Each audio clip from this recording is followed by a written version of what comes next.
Welcome to Luca and Miguel. Enjoy the video. You start by confirming system readiness and why it matters. Performance avoids lag, so check OS and RAM. Next, enable virtualization in BIOS because emulators need it. Once done, install a reputable Android emulator like BlueStacks or Nox. After installation, launch the emulator and sign in with your Google account. This connects you to the Play Store. Make sure to use two-step verification if you value security, and proceed to the store to locate apps. You now install and tune apps. Search the Play Store in the emulator and click Install.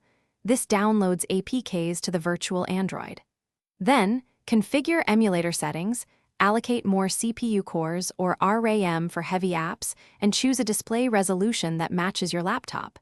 This improves responsiveness. Once apps are installed, map keyboard and mouse controls for better interaction and grant necessary Android permissions inside the app so it runs correctly. After that, test the app to confirm behavior. You finish by updating both the emulator and Play Store to ensure compatibility and security. Updates often fix crashes. If an app isn't available, sideload the APK by enabling developer options and allowing installations from unknown sources. Do this cautiously.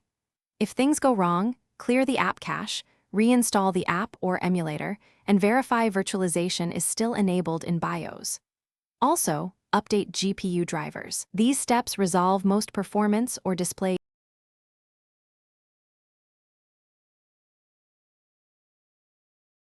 Thanks for watching and please subscribe. It's the best investment you'll ever make.